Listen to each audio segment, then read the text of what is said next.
நீங்கள் பார்த்து ரசிப்பது 7S music. Style, walking, dance, even I like Endri movie also. Endri movie vanna 20 times paathirukku. Many happy returns of the day, Rajni sir. நீங்க அவங்க நடிச்ச படத்துல இருந்து உங்களுக்கு எந்த சீன் வந்து நீங்க பார்க்கணும்னு விரும்புறீங்க? I like the that Endran dance, Kilimanjaro. நேர்களே இவங்க கேட்டதுக்காக அவங்க அந்த சாங் அவங்களுக்காக. Kilimanjaro, like Kilimanjaro, kanna Kilimanjaro, yaro yaro.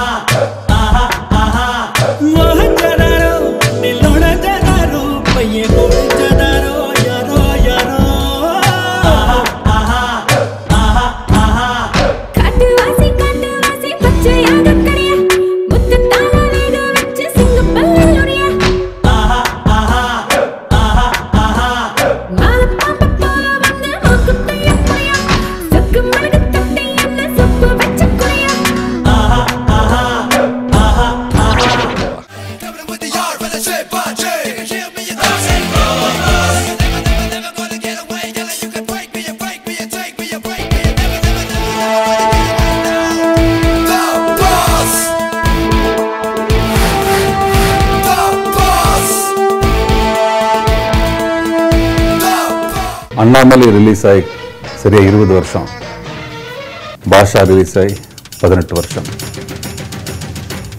ஆனால் இந்த 18-20 வருஷத்தில் நான் எவ்வளோ இன்டர்வியூஸ் பேப்பர்களில், சேனல்ஸில், ஒரு பாஷா எப்படி உருவாச்சு, அண்ணாமலை எப்படி உருவாச்சு, இந்த 2 படத்தை பற்றி நான் கிட்டத்தட்ட எவ்வளோ இன்டர்வியூஸ், எவ்வளோ சேனலில் பேசினாலும், எவ்வளோ ரேடியோவில் பேசினாலும் அது ஏதோ மாற்றி இதுலேயே எனக்கு கேள்விகள் கேட்டுகிட்டே இருக்காங்க.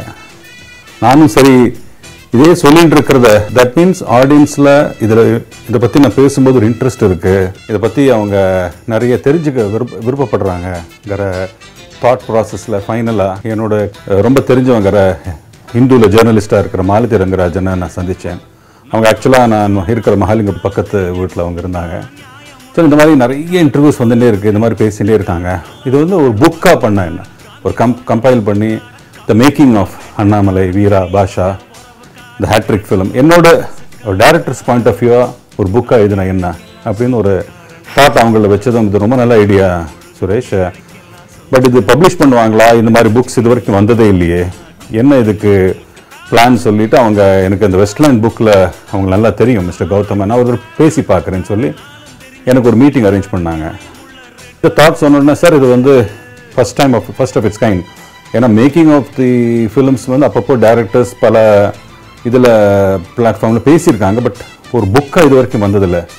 ஃபாரினில் நிறைய வந்திருக்கு, இது டெஃபினெட்லி ஒரு குட் ஐடியா, நீங்கள் ப்ரொசீட் பண்ணுங்கள், வி ஆர் இன்ட்ரெஸ்டட் அப்படின்னு சொன்னாங்க. இது பேசி கிட்டத்தட்ட 2 வருஷம் ஆச்சு. அப்புறம் நானும் மாலதி ரங்கராஜன் அப்பப்போ மீட் பண்ணி இதை பற்றி நிறைய இன்ஃபர்மேஷன்ஸ் நான் என் மைண்டில் இருக்கிறது சின்னது எல்லாம் நான் அவங்கள்ட்ட பேசிகிட்டே இருப்பேன், அவங்க எல்லாம் ரெக்கார்ட் பண்ணிகிட்டே இருந்தாங்க.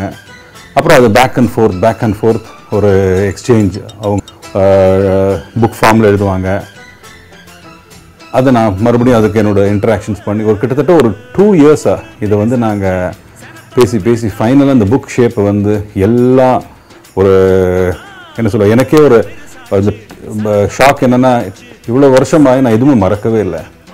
அந்த பியூட்டிஃபுல் மூமெண்ட்ஸ் ஆஃப் அண்ணாமலை, பாஷாவோட அந்த மூமெண்ட்ஸு, ஐ திங்க் நான் ப்ராபப்ளி நிறைய பேசி இதை பற்றி நான் மறக்கவே இல்லை என்ன தெரியல, பட் இதில் அப்படியே பசுமையாக இருந்திருக்கு. So I'm very happy. I wish him all the best. I wish him a long life, a long health. Happy birthday Rajini sir.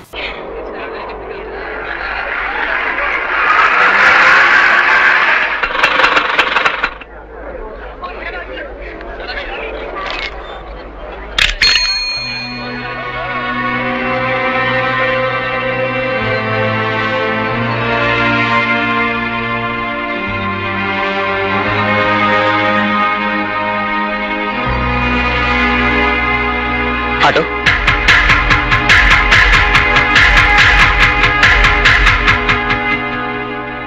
எங்க போடுங்க? சினிமாவுக்கா, பீச்சுக்கா, பார்க்குக்கா, இல்ல ஏதாவது லாஜிக்கா? என்ன மன்னிச்சிருங்க, நான் வேண்டான்னு தான் சொன்னேன். இவர்தான் வற்புறுத்தி என்ன வெளியில கூட்டிட்டு வந்தாரு. இதான் முதல் தடவையா நாங்க 2 பேரும் வெளியில வர்றது. ஸ்கூல்ல இருந்து 2 பேரும் ஃப்ரெண்ட்ஸ். இது கீதாவுக்கு தெரியும். ஓஹோ, ஆமாமா, ரொம்ப பெரிய மனுஷி, குடும்ப தலைவி பாருங்க. அது எப்படிங்க அது? சின்ன சின்ன விஷயத்துக்கெல்லாம் பெரியவங்க கிட்ட மணிக்கணக்கில் வாயாடுறீங்க. இந்த விஷயம் முக்கியமான விஷயம், இதுக்கு மட்டும் ஜெக வாங்கிடுறீங்க. பையன் கொஞ்சம் பிடிக்குமா, ரொம்ப பிடிக்குமா? ரொம்ப பிடிக்குமா? நம்ம பிடிக்கலன்னு சத்தியமா நான் திரும்பி கூட பார்க்கவே மாட்டேன். இந்த கதையால நம்ம கிட்ட வேண்டாம், எவ்வளவு பார்த்திருக்கோம். தம்பி, நாளைக்கு உங்க அப்பா கிட்ட சம்பந்தம் பேச வர்றேன். என்னடா பேசுற நீ? சுமாரே, ஒவ்வொரு நாளும் 100க்கு 200க்கு தெரு தெருவா அலையிற ஆட்டோக்கார நீ என்ன தைரியம் இருந்தா என் வீட்டுல வந்து மாப்பிள்ளை கேட்ப? என் வருமானம் என்ன தெரியுமா உனக்கு? என் பேங்க் பேலன்ஸ் என்ன தெரியுமா உனக்கு? என் சொத்தோட மதிப்பு என்ன தெரியுமா உனக்கு? என் செல்வாக்கு என்ன தெரியுமா உனக்கு? நீ வாழ்நாள் பூரா ஆட்டோ ஓட்டினாலும் நான் ஒரு நாள் சம்பாதிக்கிற சம்பாத்தியம் சம்பாதிக்க முடியுமா? என் ஒரே பையனை மடக்கி போட்டா இந்த சொத்து பூரா சுட்டிக்கலான்னு உங்க பொண்ணு விட்டு மடக்க பாக்குறியா? போட வழிய நிறுத்துங்க. யாருகிட்ட என்ன பேசிட்டு இருக்கீங்க? உங்க சொத்து மதிப்பு, பேங்க் பேலன்ஸ், செல்வாக்கு, இதெல்லாம் அவன் கால் தூசுக்கீடாகுமா? அவன் யார் தெரியுமா? அம்மா, அம்மா ஏதோ பேசிட்டாங்க, மன்னிச்சுக்கங்க. ஐயா, ஒரு பையனுக்கும் பொண்ணுக்கும் வாலிபத்தில் ஏற்படுற முதல் காதல அவங்க வாழ்க்கை பூரா மறக்க மாட்டாங்க. எவ்வளவு பெரிய இடத்துல எப்பேற்பட்ட ஆளை கல்யாணம் பண்ணிட்டா கூட அந்த முதல் காதல அவங்க இதயத்தில் எடுக்க முடியாது. அது ஒரு முள்ளா மாறி அவங்க வாழ்நாள் பூரா குத்திட்டே இருக்கும். அந்த பாவம் நமக்கு எதுக்கு? அவங்க சந்தோஷம் தான் நம்ம சந்தோஷம். அவங்க 2 பேரும் ஒன்னா சேர்க்கணுங்கிறதுக்காகத்தான் நான் உங்க வீட்டு படியேறி வந்திருக்கேன். எங்க பொண்ணு பணத்துல லட்சுமி இல்லைனாலும் அவ குணத்துல மகாலட்சுமி. அன்போட பண்போட போற வீட்டுல எப்படி இருக்கணும் சொல்லி கொடுத்து வளர்த்திருக்கோம். நிச்சயமா அவன் இந்த வீட்டுக்கு மருமகளா இருக்க மாட்டா, மகளா இருப்பா. உங்க குரத்தை காப்பாத்துவா, உங்களை காப்பாத்துவா, எல்லாத்தையும் பாத்துப்பா. இந்த கல்யாணத்தை வேணா சொல்லாதீங்க. நீங்க என்ன சொன்னாலும் சரி, எவ்வளவு செலவானாலும் சரி, என் சக்திக்கு மீறி இதை நடத்தி வைக்கிறேன். அவங்க 2 பேரும் ஒண்ணு சேர்த்துறீங்க. உங்க கால விழுந்து கேட்கிறேன். மாணிக்கம், நீ ஏன் அவர் கால விழுற? என் பையன் யாரு காலையும் விழுறது என்னால பார்க்க முடியாது. பணம் தான் முக்கியம், பணம் தான் எல்லாமே நினைக்கிற இந்த குடும்பத்துல என் பொண்ணு கொடுத்தா அவன் நிச்சயமா சந்தோஷமா இருக்க மாட்டா. பையன் மட்டும் நல்லவனா இருந்து பிரயோஜனம் இல்ல.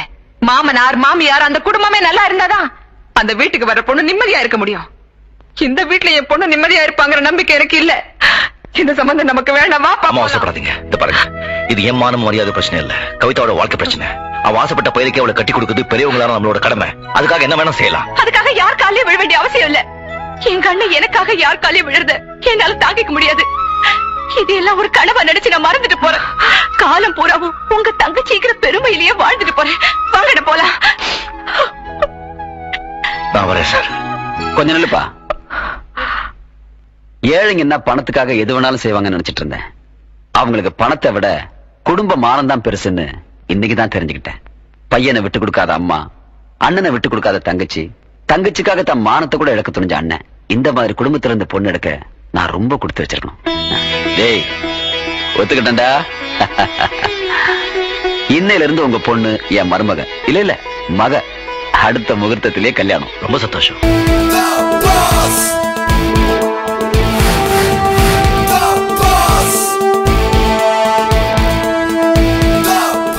டைரக்டர் சுரேஷ் கிருஷ்ணா சாரை பற்றி சொல்லி ஆகணும்.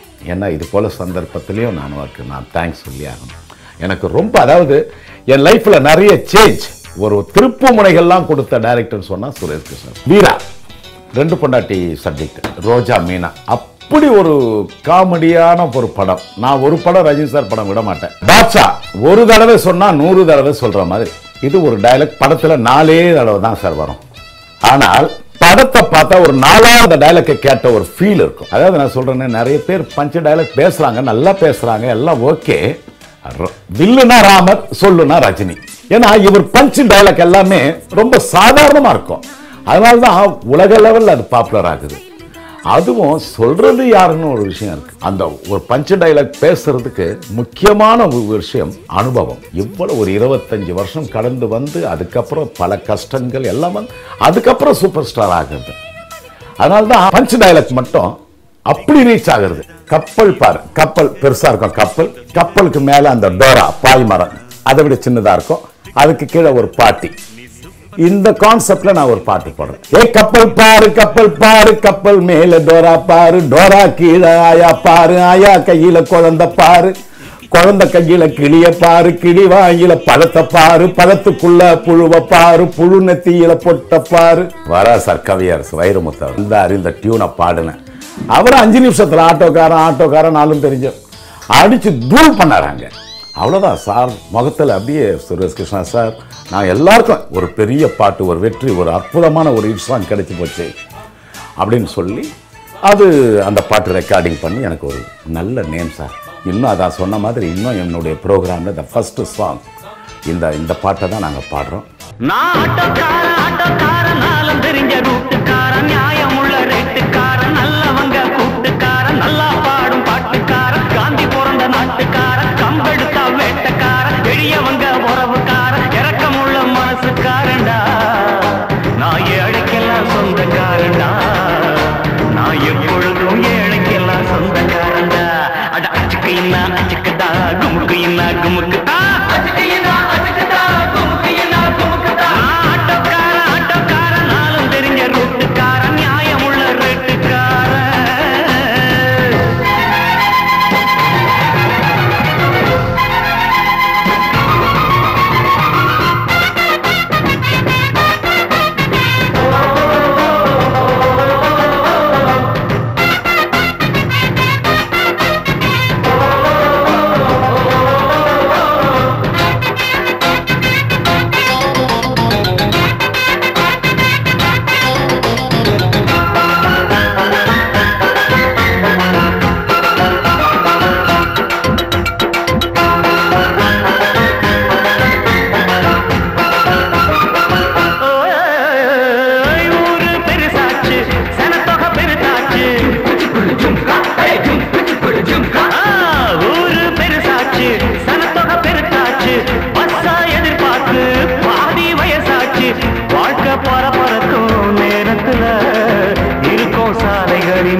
அட கண்ணடிச்சா காதல் வரும் சொல்றாங்க நீங்க கைதட்டுன ஆட்டோ வரும் சொல்றீங்க. அட கண்ணடிச்சா காதல் வரும் சொல்றாங்க நீங்க கைதட்டுன ஆட்டோ வரும் சொல்றீங்க. முந்தி வரும் பாரு இது 3 சக்கர தேரு நன்மை வந்து சேரும் நீ நம்பி வந்து ஏறு இறக்கமுள்ள மனசுக்காரண்டா நான் ஏழைக்கெல்லாம் சொந்தக்காரண்டா நான் எப்பொழுதும் ஏழைக்கெல்லாம் சொந்தக்காரன்டா. அச்சுக்கு என்ன அச்சுக்குதா குமுக்கு என்ன குமுக்குதா அச்சுக்கு என்ன அச்சுக்குதா குமுக்கு என்ன.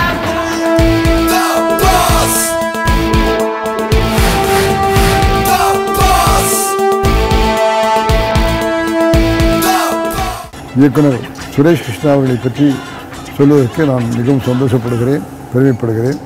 நம்முடைய சுரேஷ் கிருஷ்ணா அவர்கள் அகில இந்திய புகழ்பெற்ற எல்வி பிரசாத் அவர்களிடம் பயின்று அதன் பிறகு நம்முடைய இயக்குனர் சங்கம் கே பாலச்சந்திரன் அவர்களுடைய பட்டறையிலே தயாரிக்கின்றனர். பாலச்சந்திரத்தில் தயாரான எத்தனை இயக்குநர்களுமே தமிழகத்தினுடைய சிறந்த இயக்குநர்களாக இருக்கிறார்கள்.